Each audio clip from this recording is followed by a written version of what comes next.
Welcome to the Turf Zone podcast.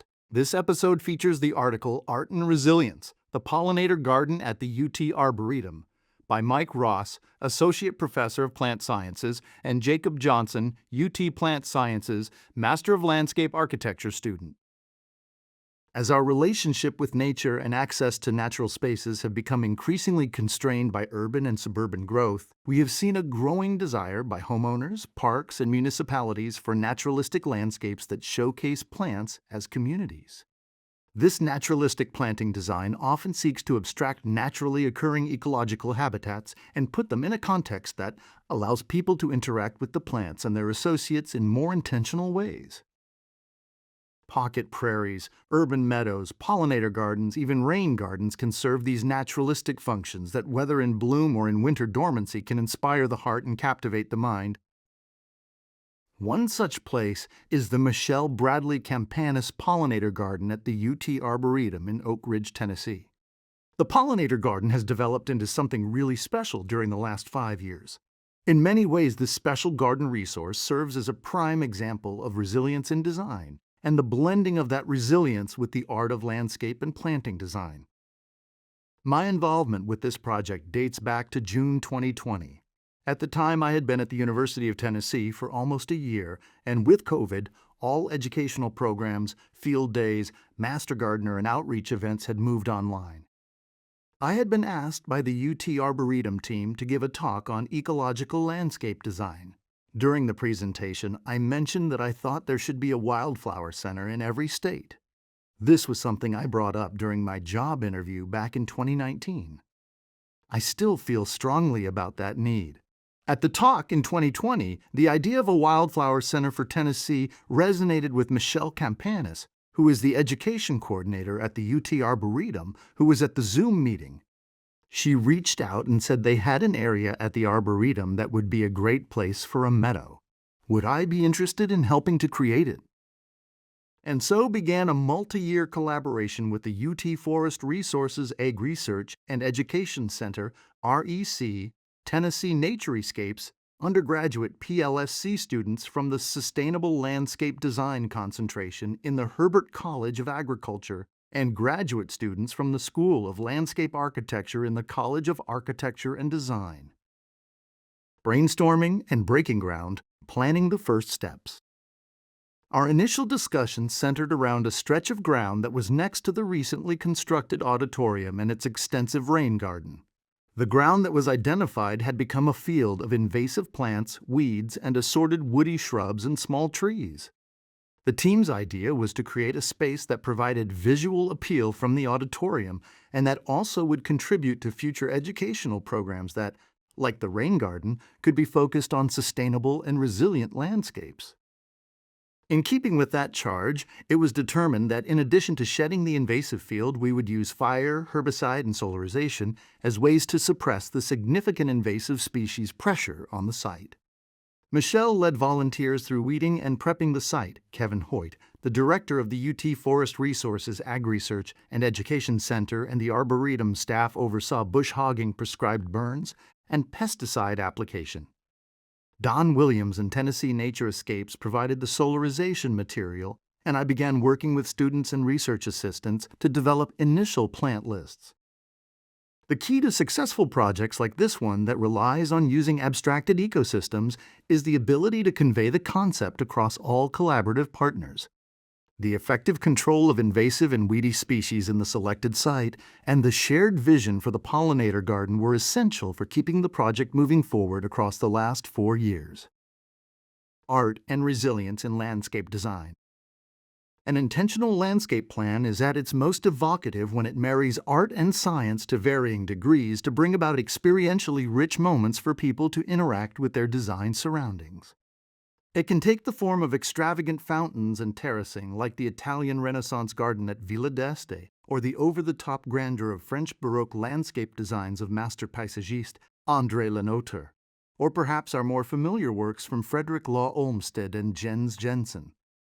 However, as evocative as these landscapes are, they were not conceived within a conceptual framework that accounted for an understanding of ecology as a discrete science, nor to anticipate disturbance regimes that included wildfire, site construction, drought, or flooding.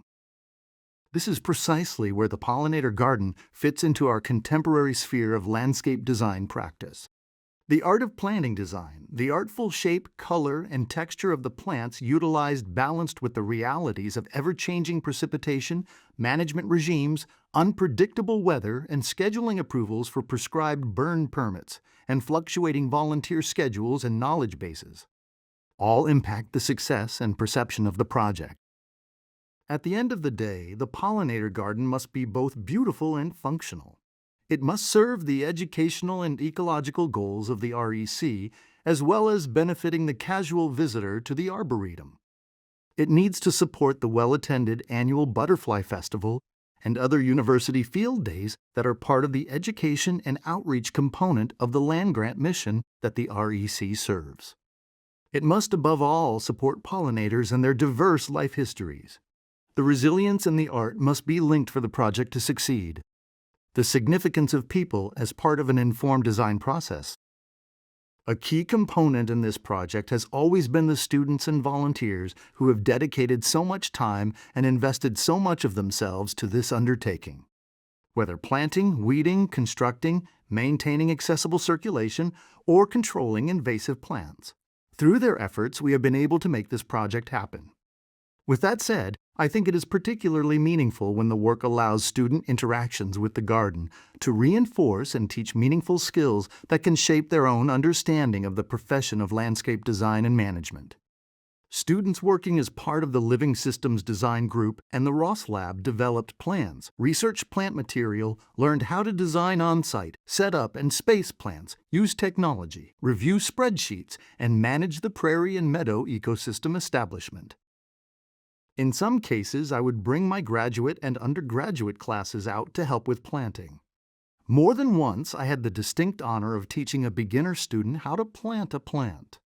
While this may seem small or trivial, it illustrates how even students who are drawn to landscape and horticulture may have had very limited past opportunity to plant, grow, and interact with vegetation beyond the occasional houseplant. The work we have undertaken at the UT Arboretum has shaped the professional practice and career aspirations of many students.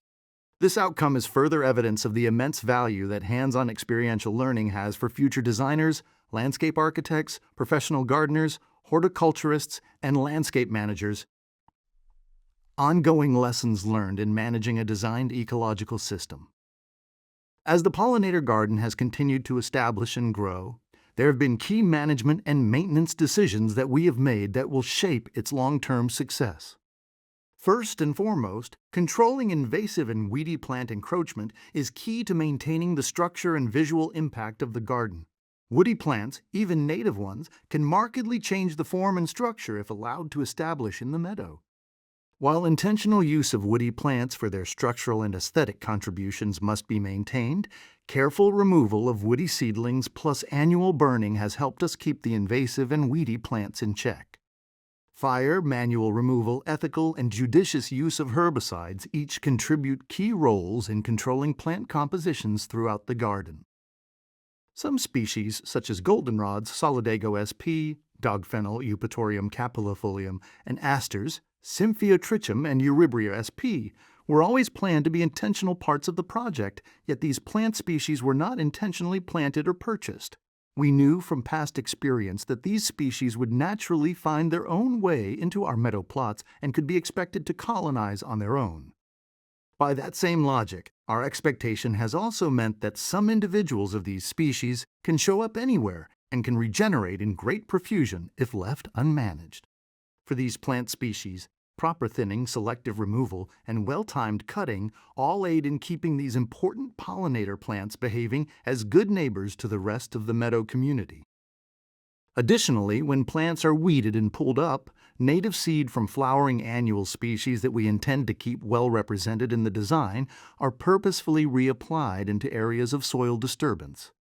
In this way, there is propagule competition with the weedy species, and this interaction helps to offset the natural suppressive effect of longer-lived perennial plants on early colonizing annuals. Finally, because the garden exists as an interactive educational space, maintaining and managing circulation and pathways is an ongoing task. Plants mature and spread, sometimes obscuring pathways or sprawling into areas that are intended for more contemplative experiences. Thinning and plant relocation are important tasks needed for keeping the structure and design vision in place. All of this effort is dependent on volunteers and students who are coordinated by Michelle Campanis. Through continued effort and dedication, the garden is establishing nicely and keeping the vision flexible and resilient while not losing sight of the initial concept. A look into the future. As the project moves forward through the establishment and management phase, plants will continue to be added or subtracted. This is necessary to restate important design concepts, improve the aesthetic appeal, and keep up with the educational opportunities and needs of the UT Arboretum and REC. Final thoughts. The first formal discussions of this project that I was involved in began in June 2020, and this coming spring of 2026 the project receives its official name, the Michelle Bradley Campanis Pollinator Garden. While its official establishment date is attributed to 2022, the reality is that projects like this take years of dedicated work, advocacy, and commitment by many people, professionals, students, and volunteers. We would like to thank Michelle Campanis, Don Williams, Kevin Hoyt, Jacob Johnson, Haley Wright, J.D. Zimmerman, and my students past, present, and future that have and will work on the Pollinator Garden to help care for it into the future. Student's Perspective, Jacob's Experience by Jacob Johnson. During my time at the University of Tennessee, I have had the opportunity to work with professors who saw the value of engaging students in projects with real-world implications. In our digital age, the value of hands-on learning experiences is exponentially important. With the reality of the direction of education experiences that can now be fully gained online, the value of face-to-face or hands-to-dirt learning is something that can never be fully replaced. There is immense importance in actually seeing how hard work can lead to the physical manifestation of an idea. As I was nearing the end of my undergraduate studies in sustainability, I was still unsure of how I wanted to utilize the knowledge I had gained in the classroom. Through a series of experiences being on site and taking the classroom outside to the world, I discovered my true passion. My first experience with the UT Meadow began in April 2022, while I was pursuing my undergraduate degree in sustainability with a minor in plant sciences. During this first visit to the Arboretum, I didn't know much about real-world implementation of planting design. I knew how to dig a hole to its proper depth and to break up root-bound plants. I knew how to identify certain plants that I was looking at. I knew the value in what these ecosystems provide, and I knew that I was excited to be a part of something bigger than myself. During this initial phase of the project, I had the opportunity and guidance of Mike to mark out the boundaries for the planting zones, strategically stage the plants so there was structure, areas of reveal, and lines of sight. Tasks that may seem minor to the average gardener, but these tasks would help jumpstart my pursuit of a career in landscape architecture. The next visit to the UT Arboretum was as a class. We began the laborious process of digging hundreds of holes for the plugs and containerized plants with the hope that the site would become a place where people and nature can meet or reconnect. Getting the opportunity to work under someone that is so knowledgeable in a field of study which aims to build and support communities of people and plants was an honorable task. It taught me that it was much more than just placing plants in the landscape. It was conversations about the plant communities and the species they support. The structural variation creating moments of wonder and others of reveal. It was about the intentionality of having bursts of color in moments along the path, and conversations about how amazing this place will be. It was through these types of conversations I was ignited with an inspiration that I too could gain these skills and knowledge to create places that provide beauty to our world while creating opportunities for essential ecological services to be provided. Upon graduating with my degree in sustainability, I began a summer job in landscape construction, and that fall would begin my pursuit of my master's in landscape architecture. After about 3 years from the time I first helped plant at the Arboretum, I was invited back, this time to utilize the skills and knowledge I had been gaining through graduate school. My task this time was to help establish formalities in the design that assist in creating a sense of arrival into the meadow, as well as create opportunities for gathering. Through the collaboration and support of Michelle Campanis and Kevin Hoyt and oversight of Mike Ross, I was entrusted with my first standalone landscape construction project.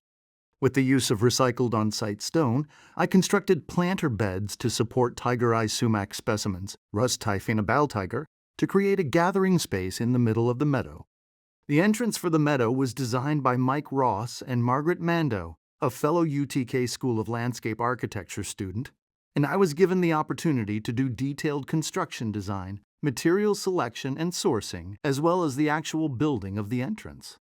It has allowed me to create, to problem solve, and to feel the fulfillment of turning something from just an idea on paper into a physical manifestation in the landscape. From my first experience of walking into a barren field of dirt, to walking through the meadow and seeing a diverse mix of Carolina lupine, rattlesnake master, columbine, bee balm, big blue stem, Husker red, penstemon, false blue indigo, milkweed, mountain mint, and many more plants, I have sharpened my skills and sensibility as a designer. I have built relationships with people and the land. I have deepened my appreciation for our natural world, and more importantly, found a cause that I want to dedicate my life to. Creating places where people can feel a sense of wonder, beauty, peace, and learn with nature. Through the opportunity and foresight of people like Michelle Campanis, Kevin Hoyt, Mike Ross, and many more, I have realized the true power and impact that a single experience of hands-on learning can provide to someone that is still learning and developing their place in the world. For these experiences, I am eternally grateful. You have been listening to the Turf Zone podcast. Follow the Turf Zone on X, Facebook, and LinkedIn for all things turfgrass, featuring podcasts, magazines, events, and more. Visit www.theturfzone.com for more.